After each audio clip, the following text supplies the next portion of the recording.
Supreme court ने जो विवादित गाइडलाइंस थे यूजीसी 2026 के, उस पर स्टे लगा दिया है और इस दरमियान 2012 के जो यूजीसी रेगुलेशंस थे वो इफेक्टिव रहेंगे। सुप्रीम कोर्ट ने केंद्र की सरकार को और यूजीसी को नोटिस दिया है और सरकार से कहा है कि वो एक हाई पावर्ड कमिटी का गठन करे और वो हाई पावर्ड कमिटी इस बात पर विचार करे कि जो सामाजिक भेदभाव है कैंपस में उसको कैसे कम किया जाए और सारे के सारे बच्चे एक साथ कैसे आगे बढ़ें। सुप्रीम कोर्ट ने यह भी माना है कि अगर इसको नजरअंदाज किया गया तो इसके नतीजे गंभीर हो सकते हैं। ये समाज में एक विभाजन की स्थिति पैदा करेंगे। सीजेआई ने आगे टिप्पणी करते हुए कहा कि 75 साल में हम एक जाति विहीन समाज की तरफ बढ़ रहे थे, लेकिन अब ऐसा लग रहा है कि हम उन 75 सालों की तरफ वापस पीछे मुड़कर जा रहे हैं। और एक कठिन सवाल भी इसमें पूछा गया है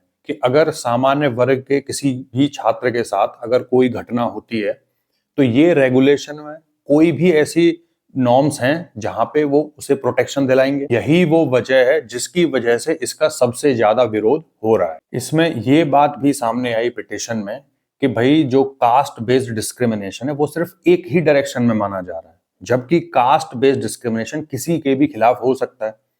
वो इंटिमिडेशन का कारण बन सकता है, किसी के अब्यूज का कारण बन सकता है। और प्रैक्टिकली अगर मैं बोलूं तो बहुत सारे जो उच्च शिक्षण संस्थान है वहां पे होता है, रोज वहां पे नारेबाजी इस तरह की होती है। और सुप्रीम कोर्ट ने इसी कास्ट बायस को रोकने के लिए इस पर स्टे दिया है। उसने बताया कि ये पोटेंशियली इनका दुरुपयोग हो सकता है। लैंग्वेज इनकी वेग है जिसको अपने हिसाब से तोड़ा मरोड़ा जा सकता है। जो इक्विटी कमेटी इस रेगुलेशन के तहत बनाई गई है उसमें डिस्क्रिमिनेशन के बेसिस पर आने वाले कंप्लेंट्स होंगे और इंक्लूजन को फेवर किया जाएगा। इस कमेटी में ओबीसी, एससी, एसटी, विमेन और डिसेबल्ड लोगों को रखा गया है। लेकिन इस सेम कमेटी में जो जनरल कैटेगरी के स्टूडेंट्स होंगे उनको एक्सक्लूड किया गया है कि अगर उनके खिलाफ इस तरह की कोई शिकायत होगी तो वो क्या यहाँ पर अपनी कंप्लेंट या अपने ग्रीवांस रिड्रेसल के लिए जा सकते हैं।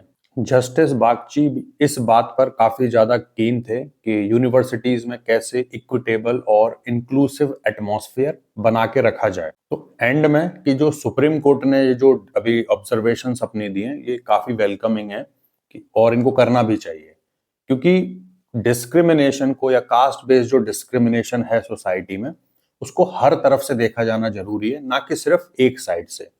किसी भी लेवल पे अगर कोई डिस्क्रिमिनेशन होता है तो ये रेगुलेशन चाहे वो किसी भी कैटेगरी को बिलोंग करते हो उनका रिड्रेसल, उनके ग्रीवांस को सुना जाना बहुत जरूरी है। किसी के भी साथ अन्याय नहीं ही होना चाहिए और यही कारण था जिसकी वजह से बहुत सारे जो प्रोटेस्ट देख रहे हैं पीसफुल ही होने चाहिए, वो जो समस्याएं थी उनको वो सामने आके रख रहे हैं। तो आई होप कि जो हाई पावर्ड कमिटी सरकार बनाएगी अभी तो निश्चित ही उसमें इन सारी चीजों पर विचार होगा।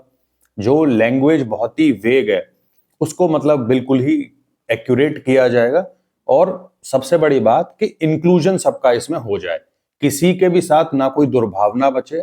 और अगर कोई पोटेंशियली किसी के साथ अगर कोई घटना हुई है वो किसी भी जाति से आता क्यों ना हो उसको न्याय मिलना चाहिए। जिसको भी वीडियो पसंद आया हो वो हमारे चैनल को लाइक, शेयर, सब्सक्राइब जरूर कर लें। धन्यवाद।